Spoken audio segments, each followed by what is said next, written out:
안녕하세요. 인생에서 가장 가슴 아픈 경험 중 하나가 바로 부모가 자식을 잃는 거라고 하죠.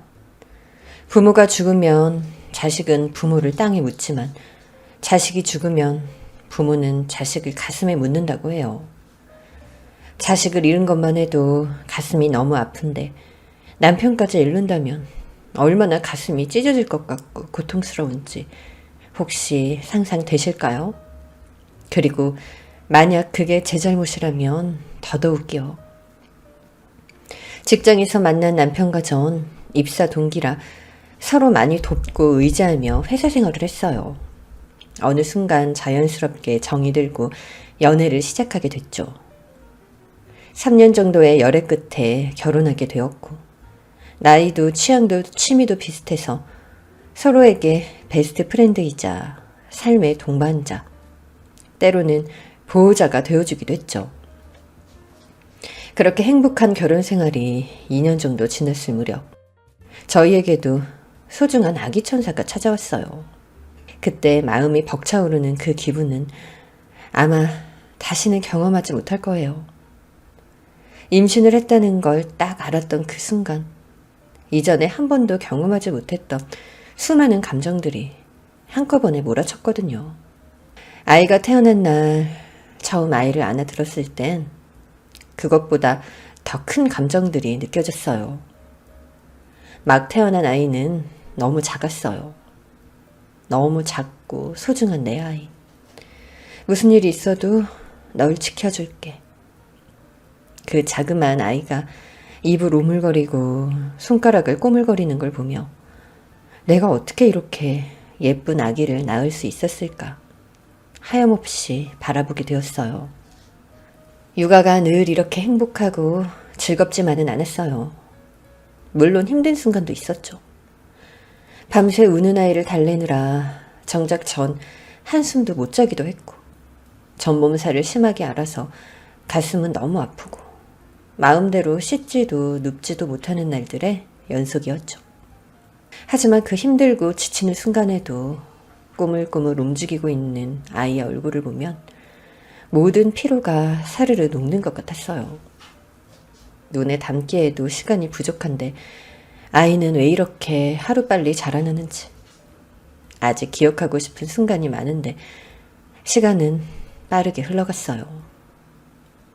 처음 엄마라고 불렀던 날, 아이가 걷고 뛰던 날, 처음 그 작은 몸으로 가방을 메고 어린이집에 가던 날, 사랑스럽게 웃던 순간들도 모두 소중하지만 울고 떼쓰던 모습들도 모두 기억 속에 남아요. 그리고 아이를 키우는 모든 과정에서 남편 역시 저에게 너무 든든한 조력자가 되어준 고마운 사람이었죠. 다른 부부 중에는 아이를 낳고 나서 많이 싸우고 힘들어한다는 이야기도 있었지만 다행히 저희와는 먼 이야기였어요. 아이가 초등학교에 들어간 첫 여름방학, 처음으로 맞이하는 여름방학과 곧 맞이할 생일을 기념하며 저희 가족은 오랜만에 캠핑을 하러 가기로 했어요. 얼마 전 내린 비 때문에 계곡물이 불었다고 들었지만 마른 것보다 오히려 괜찮겠지라는 생각을 했어요. 그리고 이렇게 날이 좋은데 그동안 물도 많이 줄었을 거라 생각했죠. 잠자리채와 곤충 채집통을 침대 옆에 가져다 두고 수영복과 물안경, 새로 산 튜브를 챙기면서 신나서 자기 전까지 제잘거리는 아이를 보니 바쁜 시간을 쪼개서 무리해서라도 여행을 가길 잘했구나 생각했어요. 잘 자고 꿈에서 보자며 엄마와 아빠의 양쪽 볼에 야무지게 뽀뽀까지 하고는 새근새근 잠이 든 아이의 숨소리를 가만히 귀 기울였어요. 조금만 천천히 자라서 지금의 이 행복이 오래오래 지속되었으면 좋겠다는 그런 생각을 했었어요. 얕은 숨소리, 보송보송한 볼, 부드러운 머리칼과 동그란 머리통에 킁 하고 숨을 들이쉬면 부드러운 우유 냄새와 고소한 바닐라 쿠키 냄새가 나요. 사랑하는 사랑스러운 내 아이. 그날 밤은 늦은 시간까지 아이의 손을 오래도록 잡고 있었어요. 다음날 아들이 제일 좋아하는 주먹밥을 도시락통에 꾹꾹 눌러 담고 저희 가족은 계곡으로 출발했어요. 파란 하늘, 화창한 날씨가 저희 가족이 달리는 길을 두 팔 벌려 맞이해주는 것 같았죠. 근처 마트에 들려서 과자랑 음료도 사고 구워 먹을 고기랑 채소들까지 사서 모든 준비를 마쳤어요. 여보, 잠깐 승찬이 좀 봐줘. 알았어. 금방 갈게. 저희는 캠핑장에 도착해 짐을 내리고 준비된 자리에 텐트를 치기 시작했어요. 남편이 텐트를 설치할 동안 저와 아들은 캠핑장 한 곳에 마련되어 있는 작은 농장에서 토끼와 닭도 구경하고 함께 뛰어다니면서 나비도 쫓아다니고 매미도 구경하면서 시간을 보냈어요. 오랜만에 멀리까지 나와서인지 아들은 여느 때보다 신이 나서 이곳저곳을 마구 뛰어다니며 자연을 잔뜩 즐겼죠. 산의 해는 금방 지기 시작했고 저희는 준비된 불을 이용해 위에 철판을 올려 고기를 구웠어요. 솔솔 나는 고기 냄새에 실컷 놀다 깜빡 잠들었던 아들도 어느새 부스스 눈을 떴죠. 엄마 뭐야? 고기 먹어? 일어났어? 찬이 좋아하는 돼지고기도 있고 아빠가 소시지도 구워주신대. 소세지? 나 소세지 먹을래. 그래. 그럼 엄마랑 같이 가서 먹자. 타닥타닥 타오르는 불소리와 맛있게 익어가는 고기의 냄새. 환하게 웃고 있는 남편과 그를 따라 작은 입을 야무지게 오물거리며 흥이 났는지 좋아하는 동요를 흥얼거리는 아들. 쏟아질 듯 내리는 별을 담은 하늘과 아직 어딘가 남아있는 듯한 달큰한 꽃향기까지. 모든 게 완벽한 여름밤이었어요. 여행 첫날을 그렇게 마무리한 후 다음날 우리는 눈을 뜨자마자 과일과 간식을 챙겨서 근처에 있는 계곡으로 이동했어요. 평일이라 그런지 생각보다 사람이 별로 없어서 저희는 편안하게 자리를 잡고 물놀이를 준비했어요. 아들은 아빠를 따라 준비운동까지 철저하게 하고 신이 나서 물속으로 뛰어갔죠. 아빠와 물장구를 치는 사이 전 아이가 가져온 튜브에 바람을 불어넣었어요. 구입하고 확인하지 않은 채 가져왔는데 살 때부터 불량이었는지 튜브에서 묘하게 바람이 새는 것 같았어요. 그런데 다 불고 나니 불어놓은 튜브가 다시 쪼그라들거나 할 정도로 새는 것도 아니고 살짝 눌러봐도 괜찮은 것 같길래 그냥 기분 탓이었나 하면서 아이에게 튜브를 건네주었죠. 저희가 자리 잡은 곳 근처는 아이 무릎 정도 오는 낮은 높이의 계곡이라 튜브는 아이가 그냥 의자처럼 앉아있는 용도로 사용됐어요. 아빠와 함께 송사리를 잡으러 다니고 서로 물장구를 치면서 물을 뿌리고 신나는 웃음소리가 끊이지를 않았죠. 전 몸 상태 때문에 같이 물놀이 하지는 않았지만 남편과 아이가 노는 모습을 계속 사진으로 남기고 지켜보면서 함께 웃고 떠들었어요. 그렇게 얼마의 시간이 흘렀을까? 전 깜빡 잠이 들었는데 아이와 남편의 다급한 목소리에 눈을 떴어요. 찬아, 괜찮아. 겁내지 마. 조금만 참아. 아빠 무서워. 여보, 찬이가. 눈을 떠보니 한 손은 튜브를 잡고 있는 아이가 물살에 휩쓸려 계곡의 다른 쪽으로 떠내려가고 있었어요.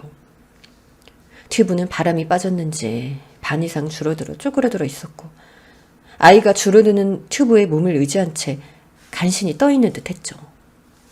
아이를 구하러 남편이 다가가는데 그곳만 유독 깊은 곳인지 목까지 잠긴 남편이 허우적거리며 헤엄쳐가고 있었어요. 여보, 찬아! 전 깜짝 놀라 소리쳤죠.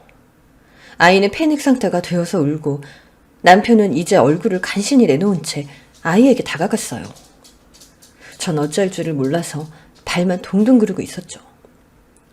튜브는 점차 바람이 빠져 아이는 점점 가라앉기 시작했어요. 아들을 부르는 남편의 다급한 목소리가 계곡이 울려 퍼졌죠. 남편이 아들을 겨우 붙잡은 그 순간 가슴을 얼마나 쓸어내렸는지 몰라요. 괜찮아, 찬아. 아빠 여기 있어, 괜찮아. 아빠, 엄마, 무서웠어.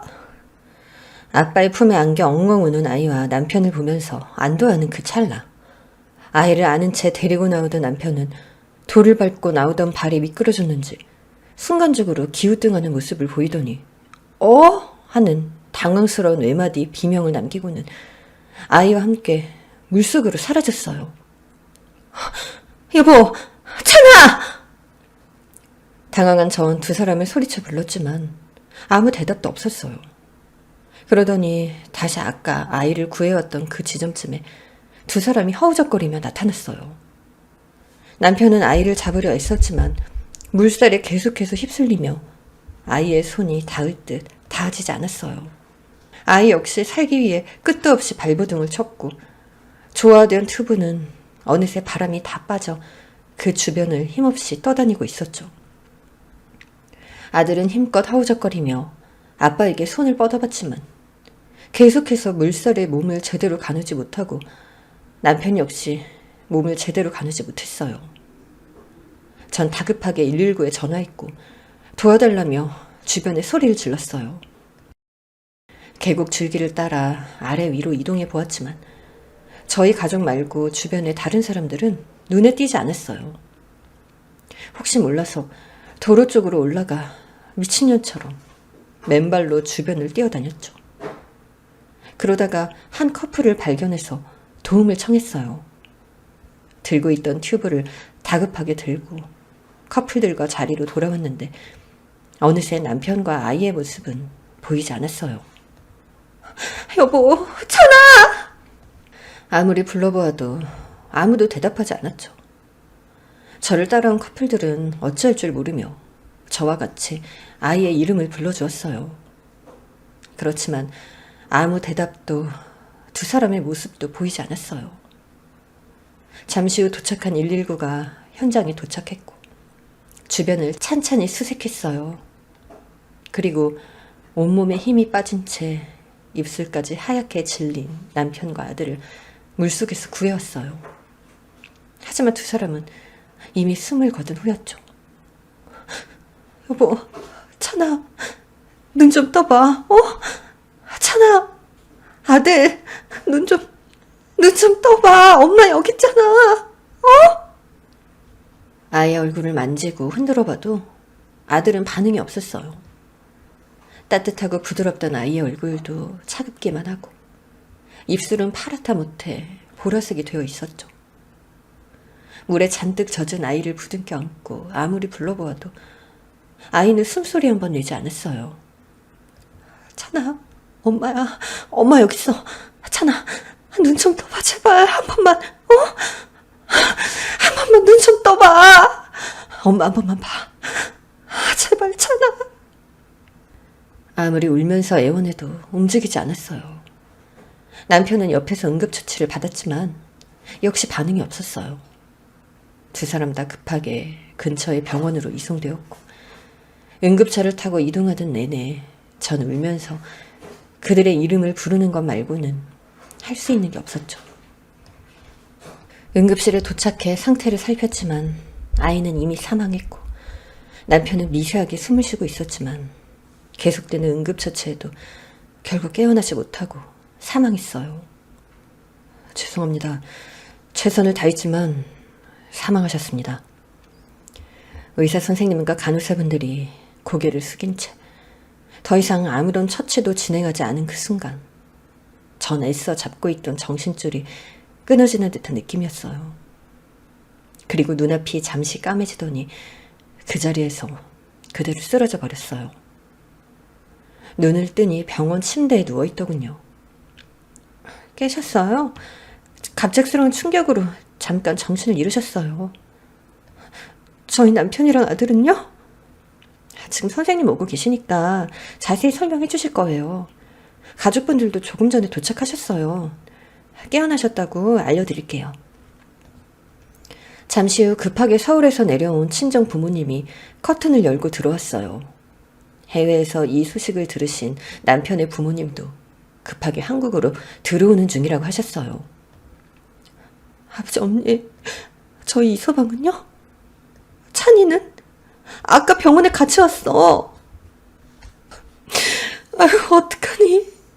우리 딸 불쌍해서 어떡해. 넋이 나간 채 아들과 남편을 찾는 저를 보며 연신 흐느끼며 어머니가 말하더군요.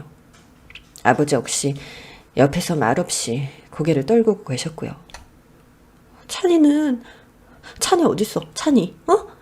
아까 물에서 나와서 엄청 추웠는데 애가 막 얼음처럼 차갑더라고. 수영복만 입고 여기 왔을 텐데 차에 찬이 옷 있는데 안 되겠다. 내가 가지고 와서 좀 입혀줘야겠어. 팔에 꽂힌 수액을 뽑고 자리에서 일어나려는 절. 부모님은 울면서 다급하게 말리셨어요. 아니야, 여기 있어. 안 가져와도 돼. 아휴, 정신 차려야지, 지수야. 정신 차려야지. 찬이 추워. 옷 입혀줘야 돼. 애가 아까 얼음천처럼 차가웠다니까? 안 돼. 우리 찬이 감기 걸려. 찬이 기관지 약해서 감기 걸리면 안 된단 말이야. 찬이 옷 입혀줘야 돼. 엄마, 우리 찬이 어딨어? 어? 이서방은 또 어딨고? 아, 이서방이 찬이 옷 가지러 갔구나. 지수야, 제발 정신 차려. 응? 엄마, 아빠 부탁이야. 조사 내가 찾으러 갈 거야. 이거 놓으라고! 저 말리려는 부모님의 손을 뿌리치면서 남편과 아이를 찾으러 가겠다고 고래고래 소리를 질렀어요. 결국 의사와 간호사가 뛰어와서 진정제를 투여했어야 할 정도였죠. 그렇게 다시 몽롱한 기운으로 정신을 차릴 때쯤 부모님께서 남편과 아이의 장례 진행을 위해 이런저런 수속을 밟던 중이었어요. 그리고 전 침대 위에 누워서 다시 한번 남편과 아들을 잃었다는 절망감을 느껴야 했어요. 장례식은 남편의 고향인 인천의 한 장례식장에서 진행되었어요. 전 한순간에 남편과 아이를 모두 잃게 되었어요. 그 튜브에 바람만 빠지지 않았으면, 내가 튜브만 확인을 제대로 했더라면, 아니, 아예 캠핑이란 걸 오지 않았으면, 아니, 내가 그때 잠들지만 않았으면. 이런 생각들이 끝도 없이 꼬리에 꼬리를 물며 절 괴롭혔고, 전 두 사람이 떠난 것이 마치 다 제 탓인 것만 같았거든요. 장례가 진행되는 동안 뭐가 어떻게 돌아갔는지도 모르겠어요. 공항에서 바로 장례식장으로 달려오신 시부모님은 충격으로 할 말을 잃은 채 그 자리에 쓰러져서 끝도 없이 울기만 하셨어요. 두 분 다 너무 좋은 분이라 아무도 제 잘못이라거나 제 탓을 하시지 않으셨죠. 오히려 제 손을 잡아주시며 혼자서 많이 놀랐겠다. 몸은 괜찮니? 너라도 무사해서 다행이다 라며 절 위로해 주셨죠. 하지만 그 어떤 위로도 그때 제 귀에는 들리지 않았고 마음속에 닿지 않았어요. 장례가 끝나자마자 전 경찰 조사를 받아야 했어요. 물놀이를 하던 중 사고가 확실했지만 남편이 들어둔 사고보험과 사망보험금의 액수가 커서 사고의 경위에 대해 다시 한번 확실히 해야 했거든요.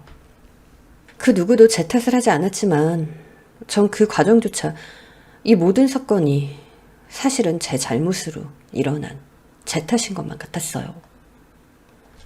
알고 보니 그 계곡은 원래 수심이 깊지 않아 사고가 적은 곳이지만 물높이가 높아지면 급류가 생기면서 회오리처럼 물속 깊은 곳 안쪽으로 물살이 거세져 종종 사고가 나는 곳이었다고 해요. 이전에도 사고가 난 적은 있지만 사망사고는 처음이었고 비가 많이 온 후가 아니면 평소엔 잔잔한 곳이라서 주의사항을 안내하는 내용을 붙여두지 않았다고 하더군요. 그걸 모르고 찾았다가 큰 물살에 휩쓸려버린 저희는 말 그대로 어쩌다 정말 재수가 없어서 생긴 사고였어요. 게다가 사망 당시 남편은 발목이 금이 간 상태로 아이를 데리고 나오던 중 계곡 바닥에 미끄러운 돌을 잘못 밟아 부딪히면서 다친 것 같다고 이야기하더군요.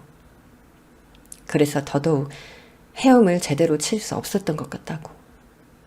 사건 조사 결과 완벽히 사고사였다는 것이 밝혀졌지만 전 제 탓이라는 죄책감에서 쉽게 빠져나올 수 없었어요. 그래서 장례식과 조사가 끝난 후 혼자 집에 틀어박혀 저 자신을 원망하며 하루하루를 보냈죠. 남편과 아이가 죽었다는 사실은 함께 살던 텅 빈 집에서는 익숙해지기 힘든 일이었어요. 잠이 들었다가 시계를 보고는 남편 퇴근 시간이라 깜짝 놀라며 밥을 짓기도 하고, 밥을 차리면서도 아이의 작은 식판을 꺼내 먼저 밥을 담아 올려두었다가 정신을 차리고 식판을 부여잡고는 엉엉 울고는 했어요. 밀어두었던 빨래를 개다가 남편 옷과 아이 옷을 접으며 숨이 끊어져라 울었고, 아이 방에 어질러진 장난감, 침대 밑에 들어간 양말 하나, 며칠째 메고 나가지 않은 초등학교에 입학하면서 새로 산 책가방, 끝이 살짝 다른 크레파스. 모든 곳에 아이의 손길이 살아있었어요. 정말 지금이라도 돌아보면 매트 위에서 놀고 있는 아이의 모습이 보일 것 같은데, 방 밖으로 나가면 좋아하는 간식에 우유 한 잔으로 세상을 가진 듯 행복하게 웃는 모습이 보일 것 같은데, 샤워를 막 마친 남편과 아이가 젖은 머리를 털어내며 뛰어나와 저에게 얼굴을 비빌 것 같은데, 분명 셋이 함께 떠났던 여행에서 저 혼자 돌아왔다니, 우리가 떠나기 전 모든 것이 그대로인 이 공간에서 달라진 게 내가 가장 사랑하는 두 사람이라니. 끝이 없는 무력감과 절망감, 자괴감이 절 짓누르고 어디까지 파여있는지 모르는 구덩이 안으로 계속해서 떨어져 내리는 것 같았어요. 잠이 들면 물속에서 허우적거리던 아이와 남편의 목소리가 들렸고, 눈을 뜨면 남편과 아이가 살아있을 때와 모든 것이 똑같은 이 집에서 저 혼자 남았다는 죄책감을 느껴야 했어요. 도저히 살 수 없었지만 아이를 잃은 같은 슬픔을 저희 부모님께 겪게 할 수도 없었죠. 어떻게 해야 할지 모르겠어요.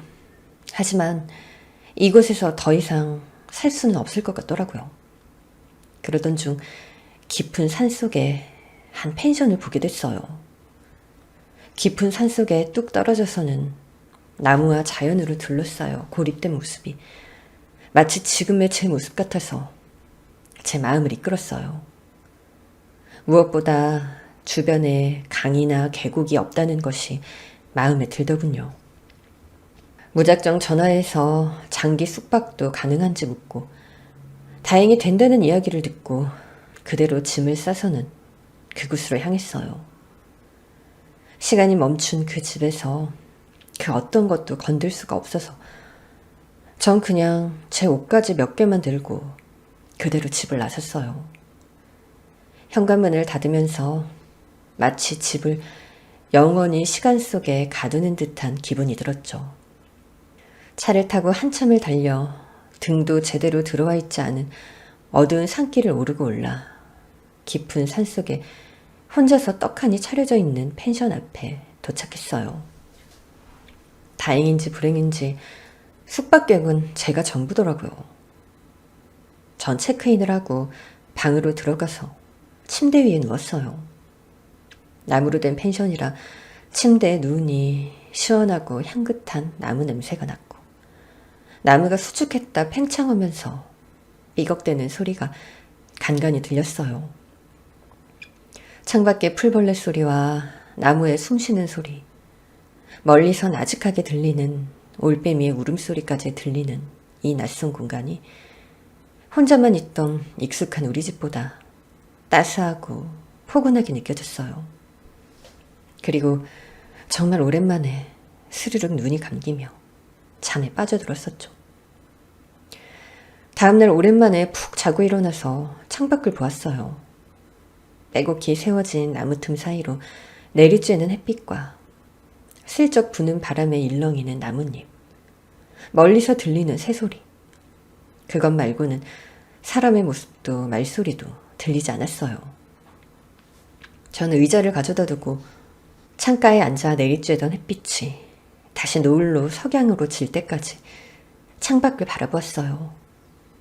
그렇게 밤이 오고 하늘에 쏟아질 듯한 별이 내리면 다시 침대에 누워서 잠이 들었죠. 그것 말고는 아무것도 하고 싶은 의욕도 배고픔도 갈증도 느껴지지 않았어요. 그저 며칠 동안 하염없이 창문 앞 의자에 앉아서 풍경을 보다 해가 지면 잠을 자고를 반복했어요. 그렇게 3일쯤 지났을까. 아침에 눈을 뜨니 어지럽고 또 창문까지 걸어가기 위해 몸에 힘도 들어가지 않더라고요. 아, 그래. 이대로 이렇게 영원히 눈을 감는 거구나. 어쩌면 그것도 자연스러운 일이겠다. 그런 생각을 하면서 침대에 계속 누워서 꼼짝도 하지 않았어요. 다시 눈을 떴을 때 제 옆에는 죽 한 그릇과 물 한 컵이 놓여 있었죠. 팔에는 링거가 꽂혀 있고 수액을 맞는 중이었어요. 깨셨어요? 누구... 이게 뭐죠? 체크인할 때 인사드렸는데 기억 안 나세요? 여기 펜션 운영자인데 며칠째 방 밖으로도 안 나오시고 낮에 동생이 올라와서 문을 두드렸는데도 대답이 없으시더라고요. 차는 마당에 그대로 있길래 무슨 일이 생겼나 싶어서 들어왔더니 정신을 잃은 상태셨어요. 아, 제가 정신을 잃었었군요. 네, 아마 며칠간 먹지도 마시지도 않아서 탈수와 영양결핍인 것 같아요. 제 남편이 근처 요양병원 의사라서 급히 불렀더니 수액을 챙겨왔네요. 아, 그랬군요. 감사합니다. 아니에요. 죽은 제 남동생이 끓였어요. 정신 좀 차려지면 먹고 그냥 올려 드세요. 저희가 올라와서 치울 테니까. 자세한 이야기 묻지 않을게요. 이 펜션은 사실 그런 분들을 위해 만든 것이기도 하니까요. 그럼 쉬세요. 내일 아침에 그릇 찾으러 올게요. 사장님은 그러더니 절 놔두시고 나가셨어요. 나가실 때 열린 문틈으로 한 남성이 걱정스러운 얼굴로 서 있는 게 보이더군요. 전 아직 기력이 없는 탓인지 사장님이 나가신 후 또다시 쓰러져 잠이 들었어요. 그리고 다음날 인기척에 눈을 떠보니 제 또래의 한 남자가 서 있더라고요. 아, 깨셨어요? 그릇만 치워서 나가려고 했는데 더 쉬세요. 바로 나갈 거예요. 누구세요? 아, 전 여기 사장님 동생이에요. 여기서 운영하는 거 같이 도와주고 있는데 오전에 일어나면 드시라고 죽 좀 새로 끓여왔어요. 어제 그릇도 치워갈 겸 왔는데 안 드셨더라고요. 아, 네, 감사해요. 어제는 바로 잠이 들어서 못 먹었어요. 감사해요. 그리고 수액은 밤사이에 다 맞았길래 매형이 좀 전에 빼주셨어요. 누나는 매형 병원에 데려다 줄 겸 시내에서 장 좀 봐온다고 나갔고요. 죄송해요. 제가 말이 좀 너무 많죠. 아니에요. 괜찮아요. 알려주셔서 감사해요. 그렇게 죽이 있는 곳으로 고개를 돌렸더니 꽃 몇 송이가 유리병에 꽂혀 있었어요. 예쁘죠? 펜션 뒤에 있는 텃밭에서 직접 키운 애들 중 몇 명 데려왔어요. 저만 그런지 모르겠지만 전 예쁜 꽃을 보고 있으면 그래도 그날 하루가 좀 더 나아지더라고요. 다 괜찮아지는 것까진 몰라도 그냥 예쁘잖아요. 그는 그렇게 멋쩍은 듯 웃어 보이더니 실하며 그릇을 들고 나갔어요. 그가 서 있던 자리에는 유리병에 꽂혀 한껏 햇빛을 받는 꽃들과 방금 만들었는지 모락모락 김이 피어오르고 있는 죽, 그리고 물컵이 놓여 있었어요.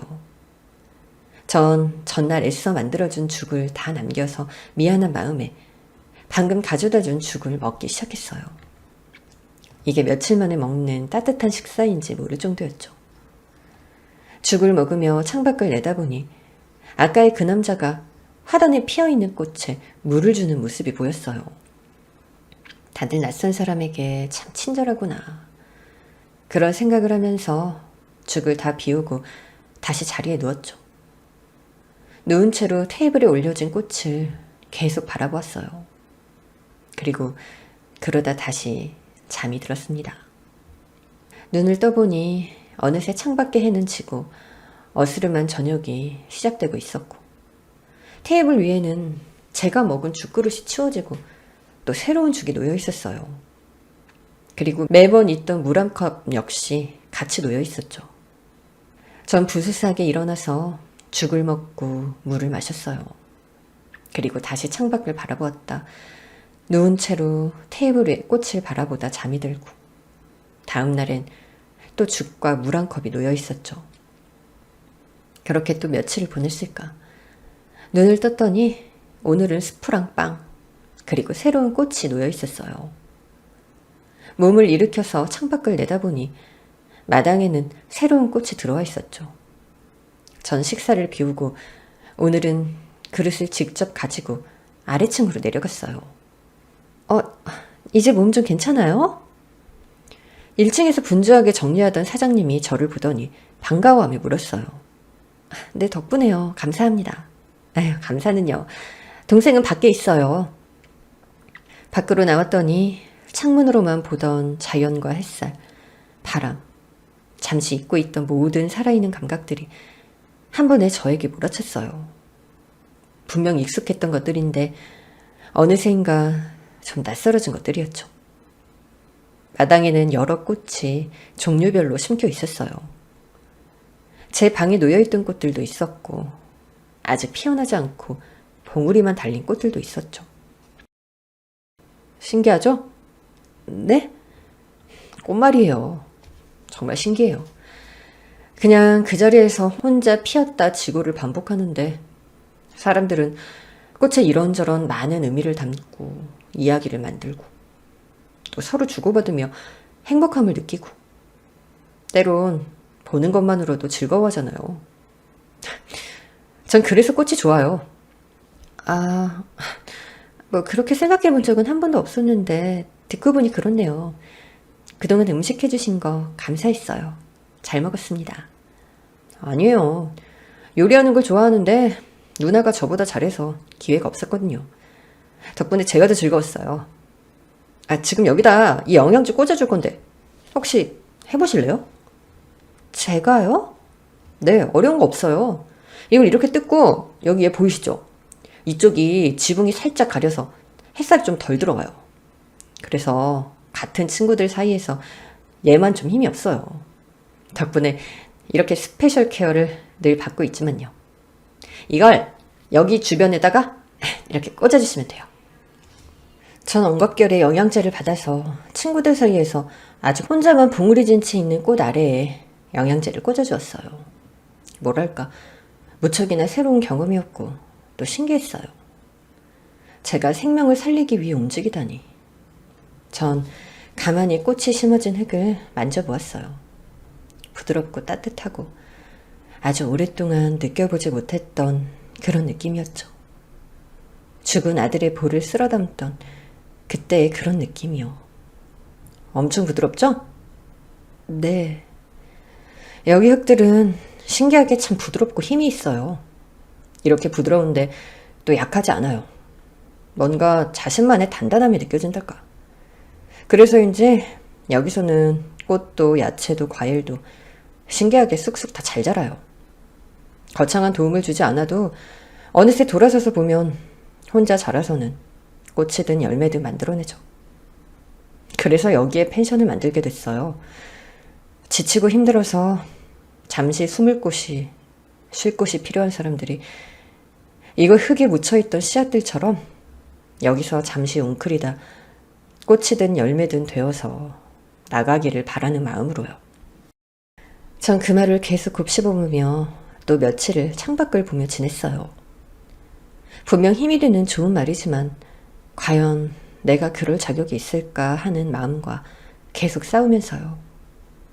다만 간간히 문 밖을 나가서 영양제를 꽂아둔 그 꽃이 오늘은 어떤지 상태를 살피는 것이 일과가 되었어요. 그 방에 틀어박혀서 창문과 침대를 벗어나지 않았던 제가 매일 일어나서 문 밖을 나선다는 것만으로도 사실 큰 변화였죠. 전 꽃을 살펴보며 매일 흙 위에 손을 얹어 가만히 쓸어보았어요. 영영 잃어버린 줄만 알았던 그리운 감촉이 온몸으로 느껴지는 듯 했거든요. 그 앞으로 누군가 목장갑을 쓱 내밀었어요. 저 좀 도와주세요. 네? 오늘 저녁에 고기 구울 거라서 장작 패야 되는데 혼자 힘들거든요. 그래도 둘이 하면 더 낫지 않을까요? 사장님의 남동생은 제게 목장갑과 도끼를 건네며 말했어요. 그래, 그동안 받은 것도 있고 당장 할 일도 없는데 이쯤이야 하는 생각으로 따라갔죠. 오, 잘하시는데요? 전에 해본 적 있어요? 아, 전에 남편이랑 같이... 전 말을 하다 말고 멈췄어요. 남편이 죽은 후에 처음으로 그에 대한 이야기를 입 밖에 꺼낸 거였거든요. 예전에 해봤어요. 시골 체험하러 갔을 때요. 오, 해봤다고 해도 실력이 장난 아닌데요? 재능이 있어요. 그는 장작을 모아오면서 절 물끄러미 쳐다본 후 말을 이었어요. 자연은 참 신기해요. 저희가 지금 자르고 있는 이 장작도 예전에는 살아있는 나무였잖아요. 그게 몇 살이 된 나무인지도 모르고요. 나이가 많을 수도 혹은 적을 수도 있죠. 살아있는 건 결국 모두 죽는다지만 열매가 식품이 되고 나무가 장작이 되고 뭐 그런 것들을 생각하면 어쩌면 모든 생명체의 산과 죽음엔 다 그런 이유가 있지 않을까. 결국은 어떤 목적이나 쓰임이 있지 않을까. 그래서 어떠한 죽음도 헛되지 않은 게 아닐까 하는 생각이 들어요. 생각이 참 깊으시네요. 이런 산속에 있다 보면 할 수 있는 게 생각밖에 없거든요. 저도 이 사실을 너무 늦게 알아서 그동안 많은 시간을 낭비했어요. 그나저나 제 이름은 명호예요. 안명호. 전 지수예요. 공지수. 반가워요, 지수씨. 사실 제가 예전에 손을 좀 다쳐서 장작을 펼 수는 있는데 모양이 다 엉망진창이에요. 저기 막 아무렇게나 부스러기가 생긴 게 혹시... 맞아요. 손에 힘이 제대로 안 들어가서. 지수씨 아니었으면 오늘 장작 준비 못할 뻔했어요. 근데 장작은 어디에? 이따 저녁 때 여기 마당에서 고기 구워 먹을 거예요. 저쪽에 누나가 화덕을 만들어서 종종 이렇게 먹거든요. 지수씨도 이따 같이 먹을래요? 아니요, 전 괜찮아요. 이거 다 된 것 같은데 혹시 더 필요해요? 아니에요. 이거면 충분해요. 고마워요. 오늘 덕분에 고기 맛있게 먹을 수 있겠어요. 아니에요. 그럼 고기 맛있게 드세요. 모두의 죽음은 헛되지 않다. 전 방으로 올라가서 그 말을 계속 생각해 보았어요. 모든 생명이 소중하다는 이야기는 많이 들었지만 모든 죽음도 의미가 있다니. 이전에 들어본 적 없던 이야기에 전 그 이야기를 계속 생각하며 가방에 들어있던 가족 사진을 꺼냈어요. 오랜만에 보는 아이와 남편이 환하게 웃고 있는 모습. 그렇게 그 사진을 한참 들여다보았어요. 똑똑. 네? 지수씨, 혹시 시간 있어요? 무슨 일이세요? 그게 누나가 매형을 데리러 갔는데 매형이 갑작스럽게 환자 상태 때문에 병원에서 식사하고 와야 할 것 같다네요. 고기 구우려고 이미 준비도 다 해놓은 상태라 혹시 시간 되시면 저랑 고기 좀 같이 제발 먹어주시면 안 될까 해서. 전 잠시 망설이다가 이내 그러겠다고 대답하고는 함께 내려갔어요. 근처에서는 풀벌레 소리가 들리고 장작에 타들어가는 소리와 고기에 지글지글 익어가는 소리, 이따금 바람에 실려오는 풀냄새와 하늘에 가득 떠있는 별까지. 마치 그것은 다른 세상인 것처럼 느껴졌어요. 숯불에 구워낸 고기의 맛도 정말 좋았죠. 고기를 다 먹고 캠핑 의자에 앉아서 별이 뿌려진 듯한 하늘을 올려다봤어요. 아이가 있었어요. 전 아무도 묻지 않았지만 혼자 이야기를 시작했어요. 날씨와 분위기에 취했을 수도 있고 어릴 때 수련회에서 하던 캠프파이어에서 자신의 속마음을 털어놓듯 장작의 불빛과 소리 때문일 수도 있었겠죠. 아니면 단순히 제 마음을 누군가에게라도 외쳐내고 싶은 마음일 수도 있었고요. 그렇게 만난 지 얼마 되지 않은 낯선 그에게 전 왜 제가 이 펜션까지 오게 되었는지를 찬찬히 털어냈어요. 사실 그때 저 임신 중이었어요. 여행 중에 동생이 생겼다고 깜짝 선물로 이야기해 주려고 했는데 그런 사고가 생겼죠. 그때 저 혼자 물놀이를 못했던 것도 뱃속에 있는 아이 때문이었어요. 그때 제가 같이 물놀이를 그랬다면 우리 아이가 물에 떠내려가는 걸 막을 수 있었을까? 아니면 차라리 나도 아이와 함께 세상을 떠났을까? 그런 생각을 계속해요. 그리고 너무 큰 충격 탓이었는지 그날 뱃속에 있던 아이도 세상을 떠났어요. 그날 그 사고로 전 정말 철저하게 혼자가 됐어요. 그동안 누구에게도 털어놓지 못했던 제 속마음까지 전 그에게 이야기했어요. 어쩌면 그가 저와 친하지 않은 낯선 사람이었기 때문에 가능했을지도 모르겠네요. 그는 그저 묵묵히 제 이야기를 들어주더니 이내 자신의 이야기를 하기 시작했어요. 제가 손을 다쳤다고 했죠? 그는 수술 자국인지 흉이 진 손등을 다시 펼쳐 보이며 말했어요. 이 손, 사실은 제가 그런 거예요. 제가요. 날카로운 걸로 찔렀어요. 정말 아팠어요. 그런데 저희 가족들이 겪은 아픔에 비하면 아무것도 아니다 싶었죠. 이 펜션, 누나가 사장으로 있지만 사실 제가 만든 펜션이에요. 주변에 관광지도 없고 시설이 예쁜 곳도 아니고 깊은 산속이라서 어차피 아무도 오지 않을 펜션을 만든 거죠. 실제로 손님도 별로 없고요. 그때 이걸 만든 건 저도 제 세상으로부터 도망치고 있었어요. 어떻게든 도피처가 필요했고 그렇다고 혼자서 여기에 틀어박히면 가족들이 분명 걱정할 테니 뭐라도 하는 것처럼 보이면서도 또 혼자 지내고 싶어서 이 펜션을 짓게 된 거죠. 저한텐 사랑하는 아내와 예쁜 딸이 있었어요. 제가 세상에서 제일 사랑하는 사람이라고 생각했는데 그때 저 멍청하게도 제 딸과 아내보다 술을 더 사랑했나 봐요. 회식이다 영업이다를 핑계로 허구한 날 술을 먹었어요. 그날도 그는 잠시 말을 멈추고는 주머니에 들어있던 유리 조각 같은 열쇠고리를 꺼냈어요. 그날도 술을 먹고 있었어요. 회사 회식이라 핑계를 댔지만 사실 회사 내에서 마음 맞는 사람들끼리 술이 먹고 싶어서 만든 자리였죠. 신나게 술을 퍼마시면서 아내가 전화를 했길래 일부러 받지 않았어요. 어디냐, 뭐하냐, 왜 안 오냐, 언제 오냐. 그런 잔소리 들을 게 뻔하니까 피한 거죠. 그래서 전화기를 일부러 충전한답시고 카운터에 맡기고는 또 술을 미친 듯이 먹었어요.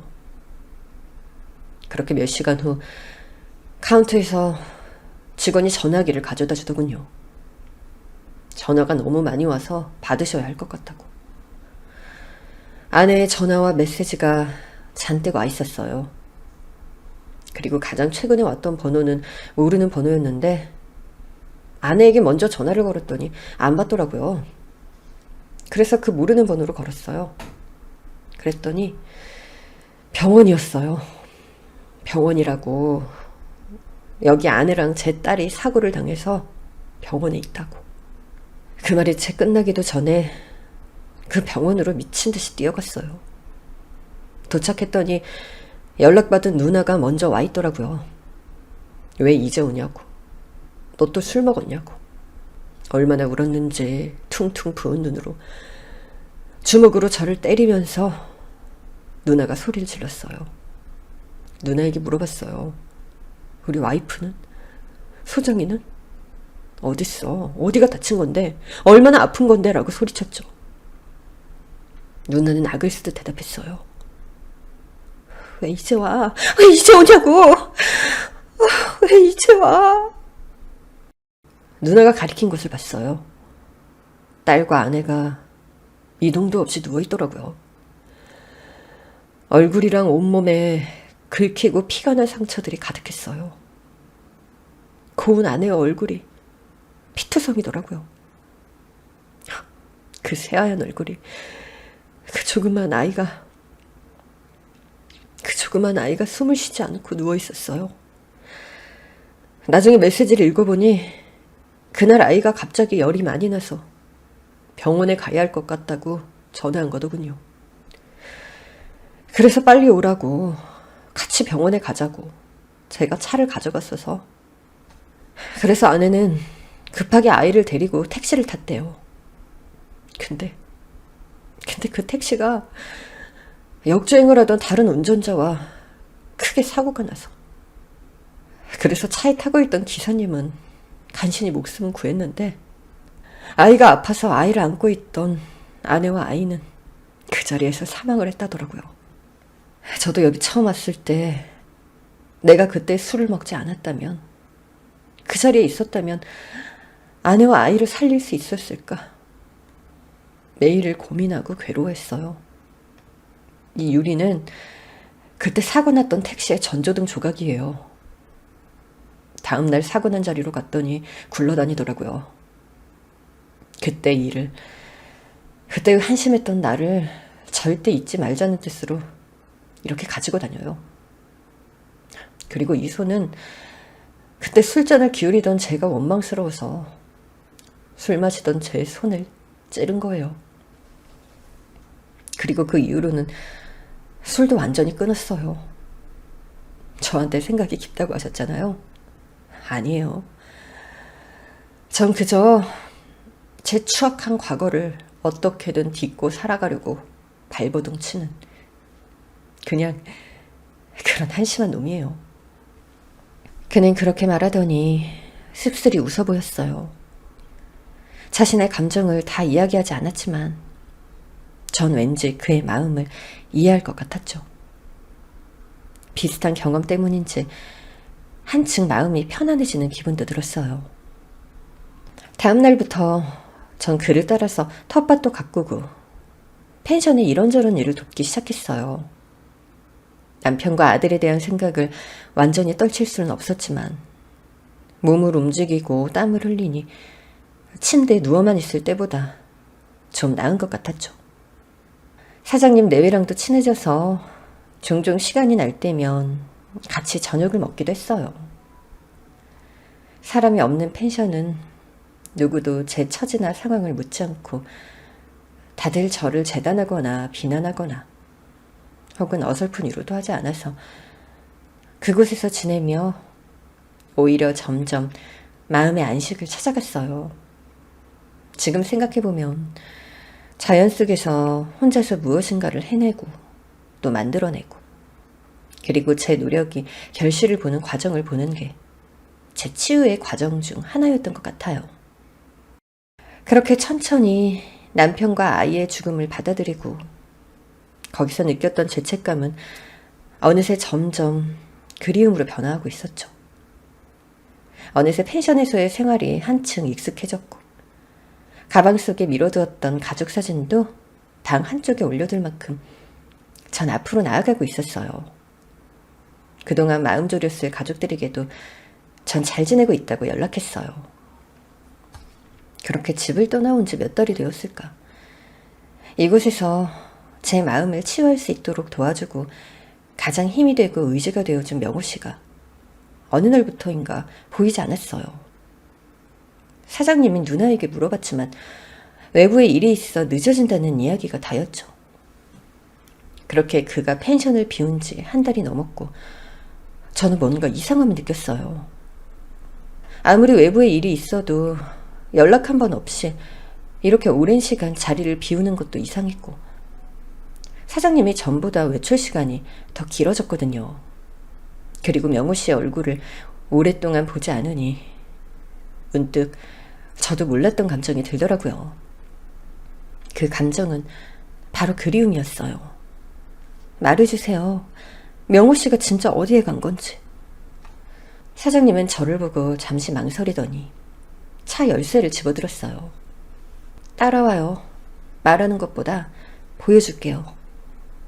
사장님은 저를 태운 채 남편이 일하는 요양병원으로 데려갔어요. 그곳에 한 병실로 들어가니 명호 씨가 바싹 마른 얼굴로 누워 있었어요. 지수 씨, 여긴 어떻게? 명호 씨, 이게 어떻게 된 거예요? 사실은 간경화예요. 그렇게 술을 많이 마셨었으니 당연하죠. 발견했을 땐 이미 초기가 훌쩍 지나 있었고 지금은 뭐 죽을 날만 기다리고 있었죠. 저 같은 놈이 살아서 뭐 하겠어요. 그냥 이렇게 살다가 조용히 가려고 했는데 그래도 이런 저도 찾아와주는 사람이 다 있네요. 명호 씨 정말 나쁜 사람이네요. 그렇다고 어떻게 말도 없이 죽으러 병원에 들어와요. 남은 사람들은요. 저는요.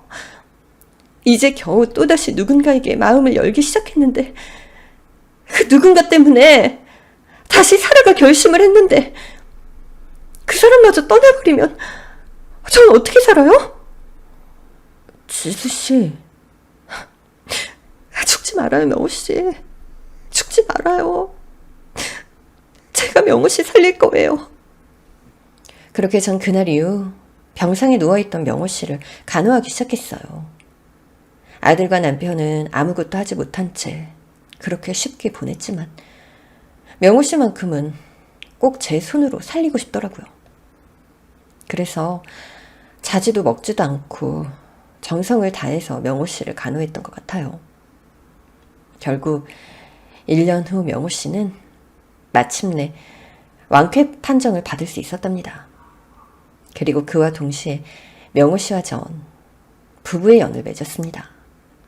그렇다고 저희가 서로의 죽은 가족들을 잊거나 한 건 아니었어요.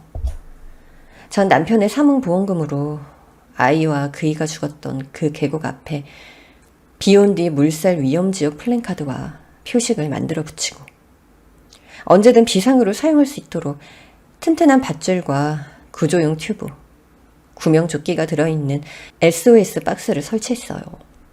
명호 씨는 펜션의 술 때문에 어려움을 겪고 있는 사람들이 그로부터 멀어질 수 있도록 프로그램을 만들어서 운영했고 저와 명호 씨처럼 아픈 상처 때문에 힘들어하는 사람들이 방문해서 자신의 상처를 되돌아보고 치유해가는 시간을 보낼 수 있는 패키지도 만들었어요. 저희는 비슷한 아픔을 가진 사람들을 만나며 저희의 아픔도 공유하고 또 그들과 상처를 나누며 점점 상처들을 단단하게 만들어갔어요.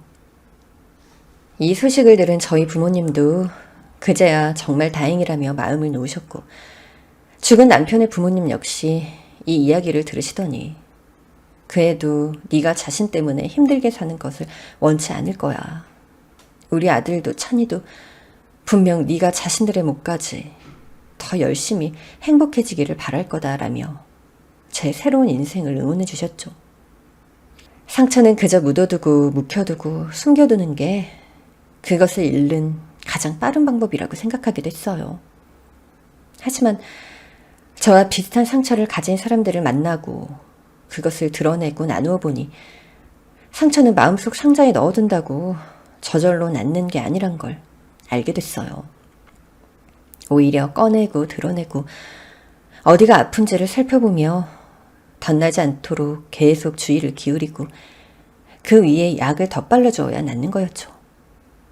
혹시 지금 이 이야기를 듣고 있는 당신에게 마음속 상자에 숨겨둔 상처가 있다면 이제는 그 뚜껑을 열고 살펴보세요. 얼마나 심한 상처가 났는지, 그때 이후로 더 덧나거나 흉지지는 않았는지, 그리고 이제 더 이상 그 상자의 뚜껑을 닫지 않고 꺼내주세요. 약을 발라주세요. 당신의 마음이 더 이상 상처받지 않도록, 흉지지 않도록 말이죠.